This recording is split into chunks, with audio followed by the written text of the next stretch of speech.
You are listening to The Evidence Locker. Thank you for tuning into our podcast. We're able to bring you new episodes thanks to the support of our sponsors. Please check them out as they offer some exclusive deals just for you, our listeners. If you prefer an ad-free experience, you can find us on Patreon with plans starting at just $2 a month. Plus, 25% of all Patreon proceeds go directly to the Doe Network, helping to bring closure to international cold cases. For more details, check the link in our show notes. Our episodes cover true crimes involving real people, and some content may be graphic in nature. Listener discretion is advised. We produce each episode with the utmost respect for the victims, their families, and loved ones. June 3rd, 1995 was an ordinary Saturday at the luxurious Oslo Plaza Hotel, Norway's tallest building and a symbol of modern opulence. Guests came and went. The lobby bustled with life, and the city outside hummed with the energy of a vibrant weekend. But high above the streets of Oslo, in room 2805, something far more sinister was unfolding.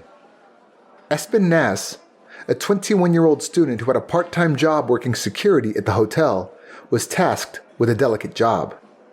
He was sent to the room on the 28th floor, where a Do Not Disturb sign had been hanging on the door for a while. The occupant had been asked to contact the front desk for some administrative business, but she never did. Just as Espen was about to knock on the door, he heard the unmistakable blast of a gunshot. In shock, the young security guard retreated into a nearby alcove, contemplating his next move. He had a two-way radio with him, but if he contacted the security office about a gunshot, all hotel staff would hear. Fearing one of the guests in the room had shot the other one and was still inside with the weapon, he headed to the elevator and went straight to his colleagues to inform them of the situation. The head of security accompanied Espen, and they returned to the room. The door had been double locked from the inside, but hotel security was able to override it. As they entered room 2805, they were met with a chilling discovery: the lifeless body of a woman lying on the bed. She had been shot in the head. There was no sign of struggle, and it appeared to have been a tragic case of suicide. But in the weeks, months, and even years that followed, this perplexing case brought more questions than answers and remains one of Norway's greatest unsolved mysteries.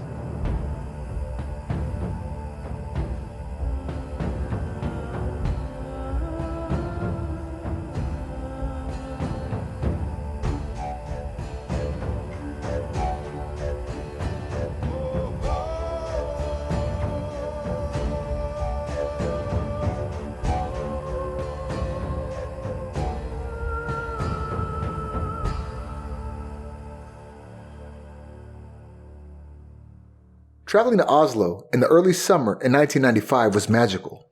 As locals and tourists alike enjoyed the charm of a Scandinavian summer. As the days grew longer, leading up to the midnight sun, Oslo's parks and waterfront areas were filled with locals enjoying the warm weather and outdoor cafes. At the time, Norway was still riding the wave of global attention it had received the year before, when Lillehammer hosted the Winter Olympics in 1994. This brought a renewed sense of pride and energy to Oslo and the rest of the country. In the heart of the city, you'll find one of the city's most iconic buildings, the Radisson Blu Plaza Hotel, or as locals call it, the Oslo Plaza. Standing at 117 meters, or 384 feet, it's the tallest building in Norway. The hotel was, and still is, frequently used for business conferences, major events, and large gatherings, making it a hub for international travelers and dignitaries. The grand, sleekly designed lobby was bustling on the evening of Wednesday, May 31st, 1995. Oslo, being a key Scandinavian hub, saw many flights arriving late into the evening, and the hotel was alive with the energy of arriving travelers. The sounds of rolling luggage, multilingual conversations, and the faint clinking of glasses from the nearby lobby bar filled the air. Evie Tudum Geertsen was working as a supervisor at reception that night, and the main objective was to check guests in swiftly, so they could be allocated rooms before the constantly revolving glass door brought more weary travelers into the lobby. When it was a young woman's turn to check in, Evie did not notice anything strange.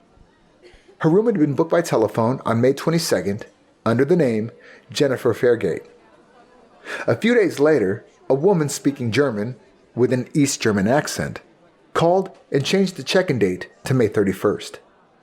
Receptionist Sasha Anonsen presented the registration card that had some information pre-completed. Jennifer signed in, spelling her last name F-E-R Gate, not F-A-I-R Gate, as it had been noted on the form by reception. Then, she paid in cash for 2 nights for herself and the man with her, whom she identified as Louis Fairgate. Around midnight, both Sasha and Evie saw Jennifer in the lobby. Evie recalled seeing her exchanging cash, and that there was a man with her. Whether it was the man named Lois was not clear. Sasha recalled seeing her waiting for the elevator, but by that time, she was alone.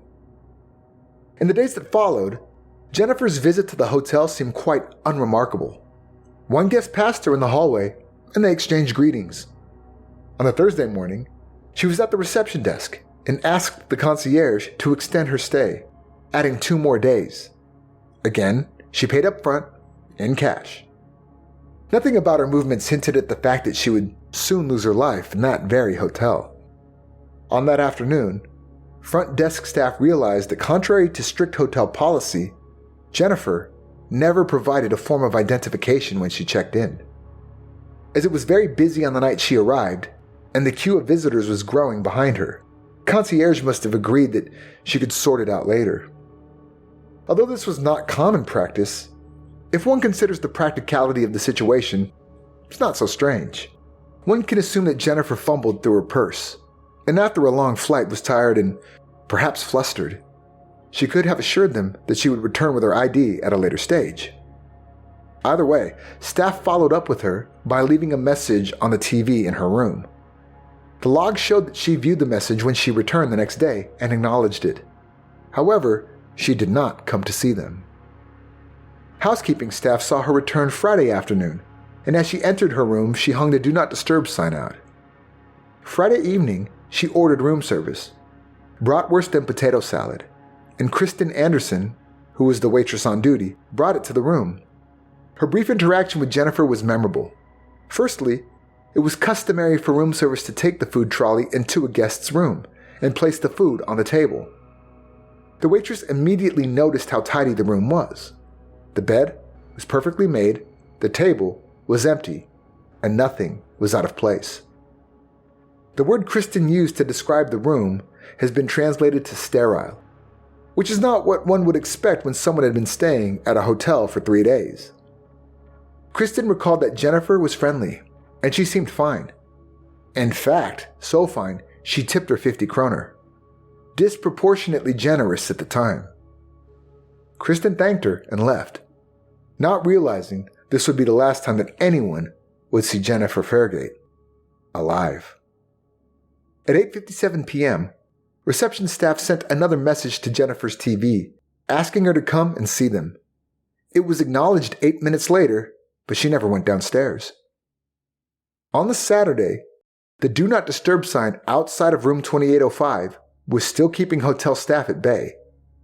Housekeeping informed reception, and they sent another message to the TV at 7:36 p.m. on Saturday, and it was swiftly acknowledged, so when Jennifer didn't come downstairs or call, hotel staff decided it was time to take action. This is when young Espen Nass was tasked with doing a welfare check on the occupant, and he became the ear witness to her death by shooting. When police entered the room, 15 minutes after the shot was fired, they found a woman's body slumped backwards onto the bed. A gunshot wound to her head had caused blood to pool up on the mattress beneath her, and spatter and brain matter covered the wall behind her. At first glance, it looked like the occupant of room 2805 had ended her own life. But as investigators took a closer look at the scene, they could not help but wonder if there was more to the story. Firstly, there were no signs of a struggle. The room was impeccably tidy. and Jennifer herself appeared composed. She was found neatly, wearing a black dress, stockings, and shoes, as if she were going out. She had showered recently, as indicated by the dampness in the bathroom. Yet there were no toiletries, only one bottle of men's perfume. Both keycards were in the room. A barely touched bratwurst dinner sat on the table, her intended meal from the night before. Upon examining the death scene, police uncovered several puzzling details. The deceased hotel guest had a semi-automatic Browning pistol in her right hand, her thumb still on the trigger. A fatal gunshot wound to her head confirmed the cause of death. The gun, a powerful weapon known for its significant recoil, had been fired at close range. It was the same type of firearm used by Norwegian military. One would not expect a petite woman to have this type of weapon on her person. Also, there was evidence of another shot, which seemed like a test shot, fired into the mattress next to her. The bullet's trajectory was downward, which implies that whoever fired the shot was standing. But it was the physical evidence, or rather, the lack of it, that raised the most questions. There was no blood on her hands, which is unusual in a suicide by gunshot, where the victim would typically steady the weapon in one hand. More confusingly, there was no gunpowder residue on her hands, a key indicator in determining whether someone has fired a weapon. The fact that her thumb was on the trigger was also strange. If she had pulled the trigger like that, the recoil would have caused the shot to go past her head. All of these elements led to the growing suspicion that Jennifer may not have been the one to fire the final shot. Adding to the mystery, the serial number on the Browning had been meticulously filed off, making the weapon untraceable. Yet the bullet that ended Jennifer's life was undeniably fired from that very gun. This pointed to a sophisticated effort to conceal the origins of both the weapon and the woman. Then there was a briefcase in the room, containing 34 rounds of ammunition, further evidence that she had prepared for a confrontation. However, there was nothing else of note in the room. No personal items, no identification, nothing that could help the investigators piece together who Jennifer Fairgate really was. Finally, a closer examination of her registration card revealed discrepancies. The postcode Jennifer provided, 7561 Verlaine, was incorrect. Verlaine's real postal code is 4537. Even her date of birth seemed to be a fabrication. The card listed her birth date as August 28, 1973. But forensic analysis in 2016 would later suggest she was born between 1970 and 1972. Despite these inconsistencies, there was one definitive fact. Jennifer Fairgate was dead, and the bullet that killed her came from that Browning pistol.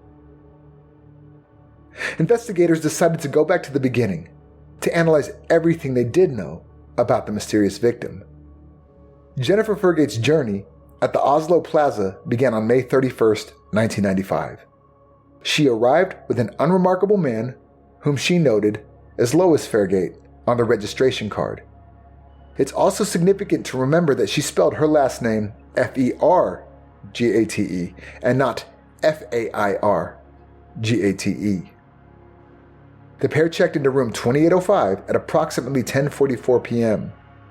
She provided sparse details, her name, a fake address in Belgium, and an incorrect birth date. She claimed to be employed by a company called Service based in Belgium, but this too was a dead end. From the moment she checked in, Jennifer's behavior was peculiar. Hotel records show that she interacted very little with staff and appeared to avoid the hotel's public areas. Over the next 2 days, she remained largely unseen, but the hotel's keycard system provided some clues to her movements. Between May 31st and June 2nd, Jennifer's keycard was used multiple times, indicating that she left and returned to her room on several occasions. However, the exact details of her movements during this period remain murky. Witnesses recalled seeing her in the hallway, dressed entirely in black, projecting an air of confidence while keeping to herself. She wasn't seen engaging with other guests or staff, further adding to the air of mystery surrounding her final days. After checking in late Wednesday night, Jennifer was seen in the hotel lobby, exchanging currency in the early morning hours of June 1st, 12:21 a.m. to be precise. Shortly after, her keycard was used to access her room. The next morning, she was back in the lobby and extended her stay at reception. Housekeeping used their keycards to enter her room. Housekeeper Vigdis Valo recalled visiting the room just before 1 p.m. on Thursday, June 1st, and neither Jennifer nor Lois was there. She noted something peculiar: a nice pair of shoes, a kind or brand she hadn't seen before. Curious, Vigdis wanted to check the label inside the shoe, but it had been removed. These shoes were also absent when Jennifer's body was later discovered, adding yet another layer to the intrigue. The next recorded use of Jennifer's keycard was at 11:03 a.m. on Friday, June 2nd. Housekeeping was cleaning a room across the hallway and saw her hang a "Do Not Disturb" sign on the door as soon as she arrived. Curiously, she did not return to her room for at least 20 to 24 hours after extending her stay the day before, and there's no record of when she exactly left the hotel reception. Investigators have never been able to establish where she went or why. Whether she had business in Oslo that kept her away, or if she stayed in another room, remains a mystery. At 8:06 p.m. on the evening of June 2nd, Jennifer ordered room service, and it was delivered at 8:23. That plate of food was barely touched when her body was found the next evening. Because of the "Do Not Disturb" sign, housekeeping did not enter her room on the Saturday, June 3rd. The door had been double locked, which can only be done from the inside. Someone in the room acknowledged the TV messages from reception just after 7:30 p.m., and her official time of death was recorded as approximately 8:23 p.m. And although an initial police document stated that they were 99.9% sure that Jennifer Fairgate had died due to a self-inflicted gunshot to the head, it soon became clear that this was not the case at all. So if this wasn't suicide, what happened? Was it cold-blooded murder disguised as suicide? Perhaps if they could establish the woman's true identity, investigators would be able to establish who may have killed her. As investigators delved into these questions, they quickly realized that this case was anything but ordinary. The evidence painted a picture of a woman who had gone to great lengths to conceal her identity.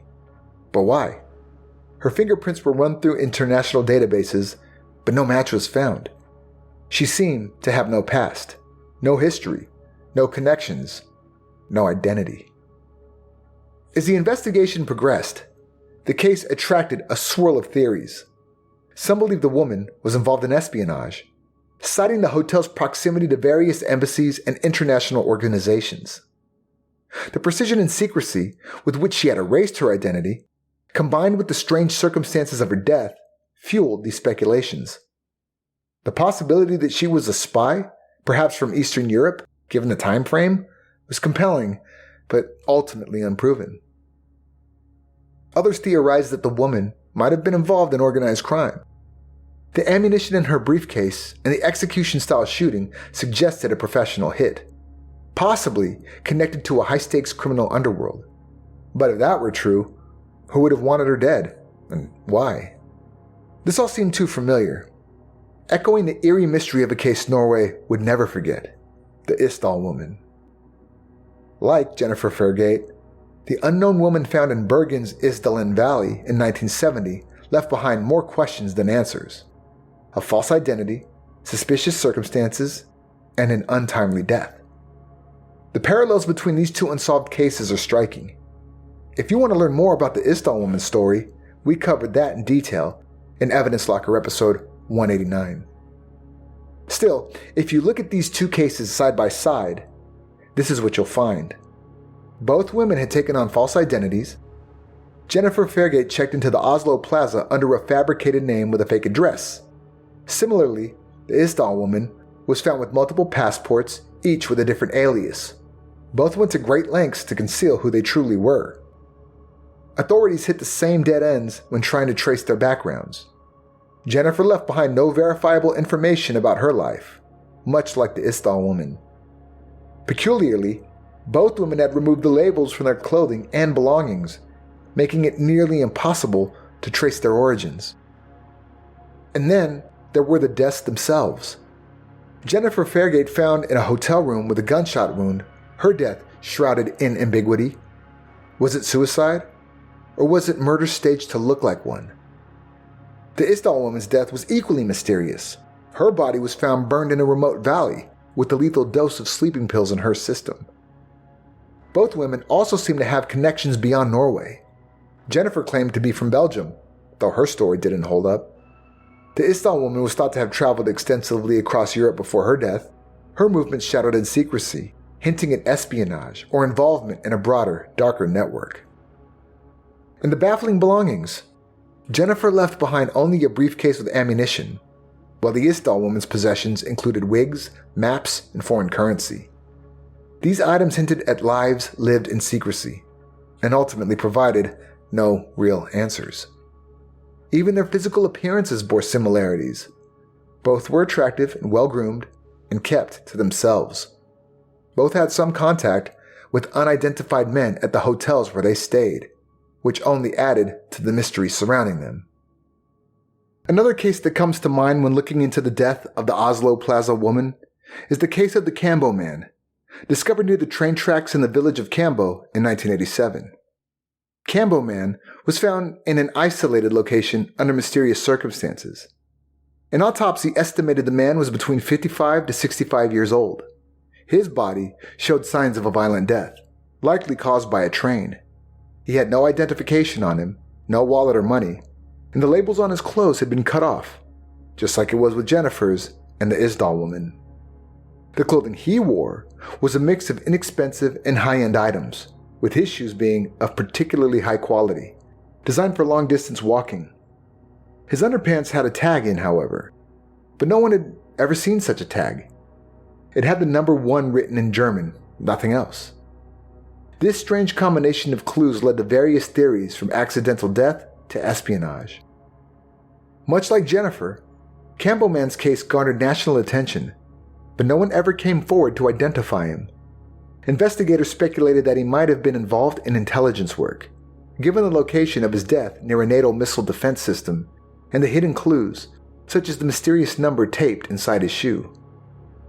His story, like Jennifer's and the infamous Isdal Woman, remains unsolved. 3 unidentified individuals whose deaths point to a deeper, more troubling narrative of secrecy, espionage, and unanswered questions in Norway's history. Despite extensive investigations by Norwegian police, the Jennifer Fairgate case was closed as a probable suicide. The remains of the Jane Doe, known as Jennifer Fairgate, was buried in Oslo. Most of the evidence was destroyed, complicating the possibility of ever solving the case. 30 years later, the identity of the Oslo Plaza Woman remains a mystery. Her body was buried in an unmarked grave, and her case was largely forgotten until recent years, when true crime enthusiasts and amateur sleuths began to reignite interest in her story. In 1995, journalist Lars Christian Wegner became the first to report on the mysterious case of the woman known as Jennifer. Over the years, it has become his personal mission to uncover her true identity. His investigation led him to Belgium, specifically to the small town of Verlaine, the address Jennifer had written on her hotel registration card. Despite finding no direct answers there, his relentless efforts helped keep the case in the public eye, ensuring that it was not forgotten. Thanks to Wegner's determination, a formal request to exhume the woman's remains was eventually granted. The exhumation took place in October of 2016, with new forensic analysis shedding further light on the enigma. Dental examination suggested that the woman was likely of German origin, a significant clue in narrowing down her background. In addition, updated techniques determined that she was born between 1970 and 1972, slightly earlier than that 1973 birth year she had written on her hotel forms. Wegner also distributed a composite sketch of Jennifer to a Berlin newspaper, which led to numerous tips from the public. However, despite the flurry of leads, her true identity remains elusive. In a further attempt to crack the case, Wegner reached out to a retired Norwegian intelligence operative, who speculated that this could have been an espionage-related assassination. The signs were there. The labels cut from her clothing, the firearm with its serial number meticulously removed, and the ease with which her hotel room door could have been accessed and locked from inside without detection, pointing to a highly skilled operation. Yet even with this theory, the question of who Jennifer truly was remains unanswered. Today, the Oslo Plaza Woman stands as a symbol of the unknown, her life, her death, and her purpose, leaving behind only questions and a lingering sense of unease. Who was she? Why did she come to Oslo? And what secrets did she take with her to her unmarked grave? If you'd like to dive deeper into this case, check out the resources we used for this episode in the show notes. Don't forget to follow us on social media for more updates on today's case. You can find us on Facebook, Instagram, and X. We also have channels on YouTube and TikTok where you can watch more content. If you enjoy what we do here at Evidence Locker, please subscribe on Apple Podcast or wherever you're listening right now, and consider leaving us a 5-star review. This was the Evidence Locker. Thank you for listening.